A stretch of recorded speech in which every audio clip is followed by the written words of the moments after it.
जय हिंद, जय भारत। दोस्तों, नेताजी सुभाष के जीवन की प्रमुख घटनाओं पर बनी वीडियो श्रृंखला के पहले भाग में आपने देखा किस तरह प्रेसिडेंसी कॉलेज के प्रोफेसर ऑटन के द्वारा भारतीय छात्रों के साथ हुए दुर्व्यवहार के लिए उसे सबक सिखाया गया और आगे चलकर उसी ऑटन ने सुभाष की प्रशंसा में कविता लिखी। आज बात करेंगे आईसीएस जैसी प्रतिष्ठित नौकरी को ठोकर मारकर किस तरह सुभाष भारत की स्वतंत्रता के संग्राम में कूद पड़े थे।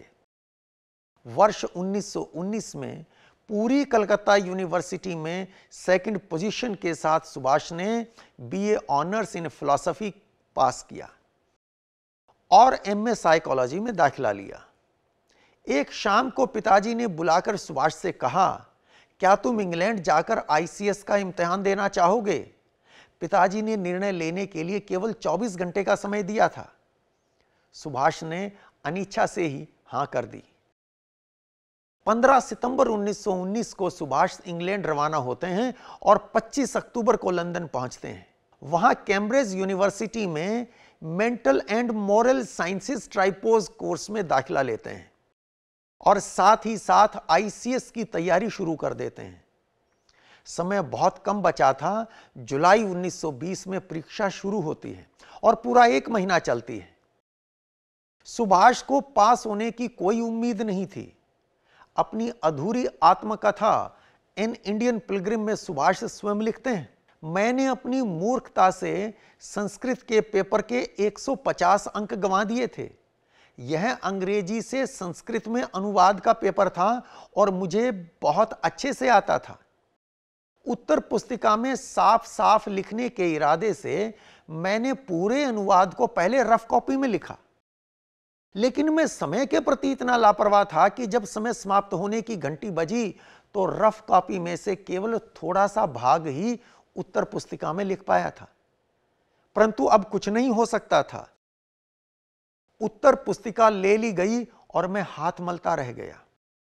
दोस्तों, जिस दिन परीक्षा का परिणाम घोषित हुआ, सुभाष के आश्चर्य का ठिकाना नहीं रहा। वे न केवल पास हुए थे बल्कि ओवरऑल मेरिट लिस्ट में उन्हें 4th पोजीशन मिली थी। उन दिनों आईसीएस की परीक्षा में पास होने वाले ज्यादातर छात्र अंग्रेज हुआ करते थे।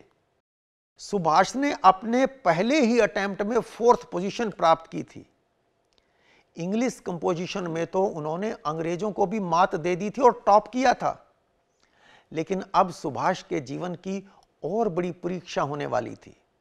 वे दुविधा में थे कि आईसीएस की नौकरी स्वीकार कर अंग्रेजी साम्राज्य की जड़ों को भारत में और अधिक मजबूत करें या आईसीएस को ठोकर मारकर अंग्रेजी राज की चूल्हे हिलाने का काम करें।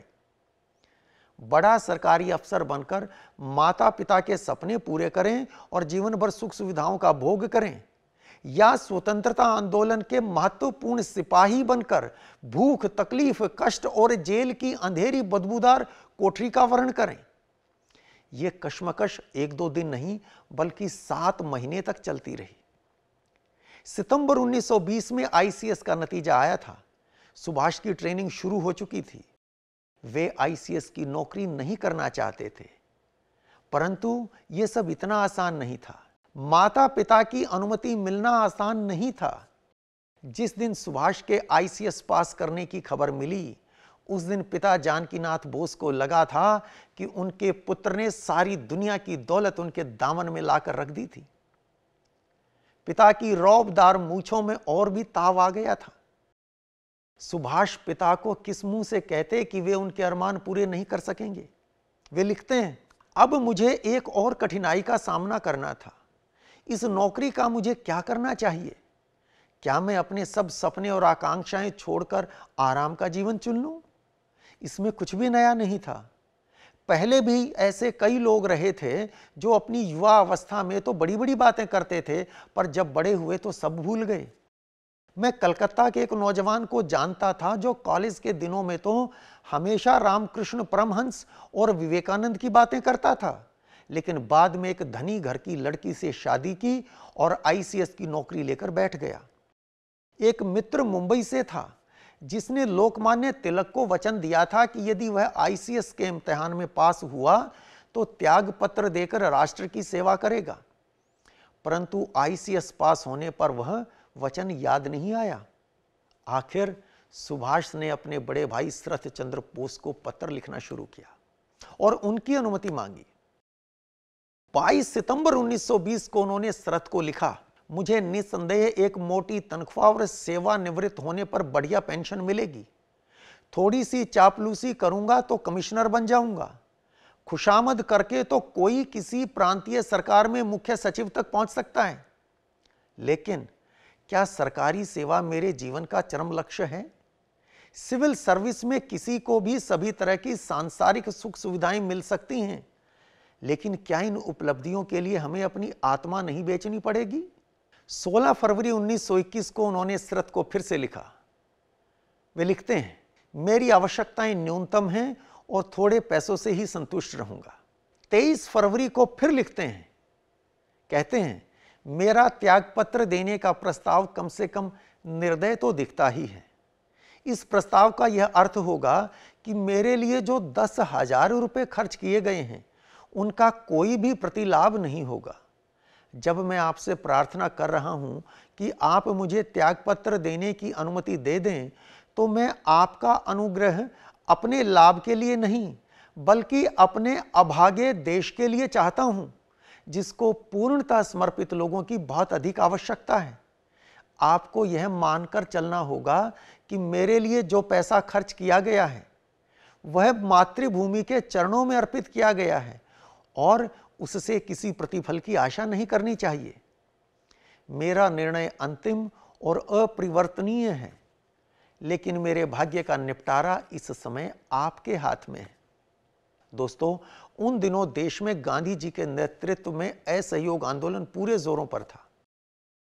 सुभाष जल्दी से जल्दी भारत पहुंचकर आंदोलन के तूफान में कूद जाना चाहते थे। 6 अप्रैल 1921 को अपने भाई शरत बोस को एक और पत्र लिखते हैं।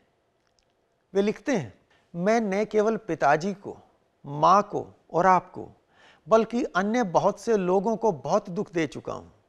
उसके लिए मैंने अपने आप को कभी क्षमा नहीं किया है और कभी नहीं करूंगा।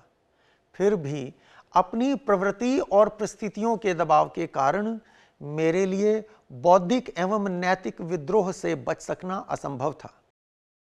मुझे विश्वास है कि हमें 10 वर्ष में स्वराज मिल जाएगा और अगर हम कीमत चुकाने को तैयार हैं तो निश्चय ही उससे पहले भी मिल सकता है। केवल त्याग और कष्ट सहन की धरती पर ही राष्ट्र के उत्थान की नींव डाली जा सकती है। अगर हम अपनी अपनी नौकरियों से चिपके रहें और केवल अपने ही हितों के प्रति सजग रहें तो मैं नहीं समझता कि हमें 50 वर्षों में भी स्वराज मिल सकता है। सुभाष आगे लिखते हैं, अगर प्रत्येक व्यक्ति नहीं तो कम से कम प्रत्येक परिवार को तो अब मातृभूमि के चरणों में अपनी श्रद्धा के सुमन अर्पित करने ही होंगे। पिताजी चाहते हैं कि मैं इस प्रकार से त्याग से बच सकूं। मैं इतना निर्मम नहीं हूं कि यह न समझ सकूं कि वे मेरे ही हित में और मेरे प्रति स्नेह और प्यार से प्रेरित होकर मुझे इस त्याग से विचलित करना चाहते हैं। सुभाष सोचते थे कि ऊंचे पदों पर बैठे भारतीय अगर अंग्रेजों की नौकरी छोड़ दें तो अंग्रेजी हुकूमत भरभरा कर गिर जाएगी। वे लिखते हैं, अगर कोई और इस प्रकार का त्याग करने के लिए आगे आया होता तो शायद मेरे लिए पीछे हट जाने या प्रतीक्षा करने का कोई औचित्य होता। दुर्भाग्यवश अभी तक कोई भी व्यक्ति सामने नहीं आया है और बहुमूल्य समय तेजी से भागता जा रहा है। भारत में आंदोलन हो रहा है, लेकिन सिविल सर्विस के एक भी सदस्य ने अपनी नौकरी छोड़कर जन आंदोलन में भाग लेने का साहस नहीं दिखाया है। जब प्रशासनिक सेवाओं के सदस्य अपनी निष्ठा वापस ले लेंगे या कम से कम जब वे ऐसा करने का इरादा जाहिर करेंगे, तभी नौकरशाही का ढांचा चरमराकर ढह जाएगा। इसलिए मैं नहीं समझ पाता कि मैं इस प्रकार का त्याग करने से अपने आप को कैसे बचा सकता हूं। मैं जानता हूं कि त्याग का अर्थ क्या है। इसका अर्थ है गरीबी, कष्ट, कठोर परिश्रम और अन्य ऐसी कठिनाइयों को गले लगाना जिन्हें बताने की आवश्यकता मुझे नहीं है। यह त्याग मुझे जानबूझकर और सचेत होकर करना होगा। दोस्तों, इस दौरान सुभाष ने देशबंधु चित्तरंजन दास को भी कई पत्र लिखे थे और देश सेवा के व्रत में उनका मार्गदर्शन मांगा था।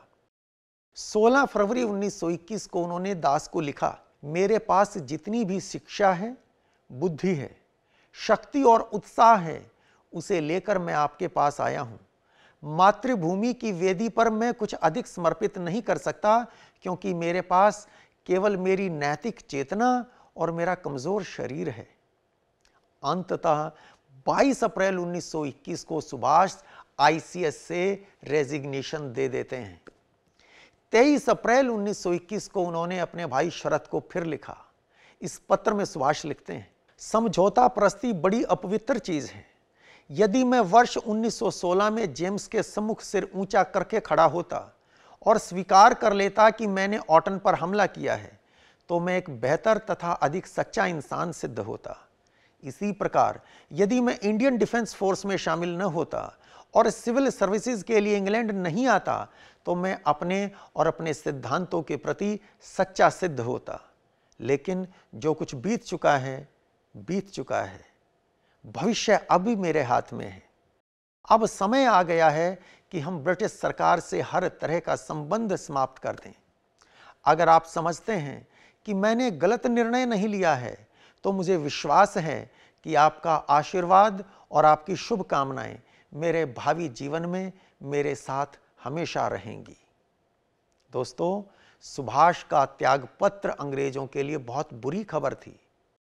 उन्होंने तरह तरह से सुभाष पर इस्तीफा वापस लेने का दबाव बनाया।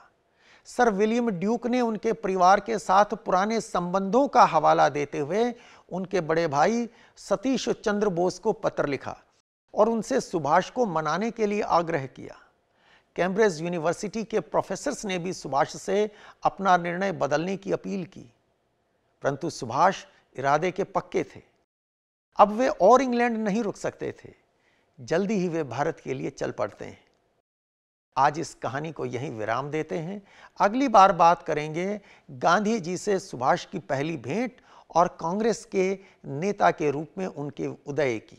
इस वीडियो में दी गई जानकारी आपको कैसी लगी, कमेंट बॉक्स में लिखकर ज़रूर बताइए। और इस वीडियो को यदि अच्छा लगा है तो अधिक से अधिक शेयर कीजिए। चैनल को यदि अभी तक सब्सक्राइब नहीं किया है तो प्लीज़ कर लीजिए और नए वीडियो के नोटिफिकेशन समय पर पाने के लिए बेल आइकन को क्लिक करना मत भूलिएगा। आज के लिए इतना ही। जय हिंद, जय भारत।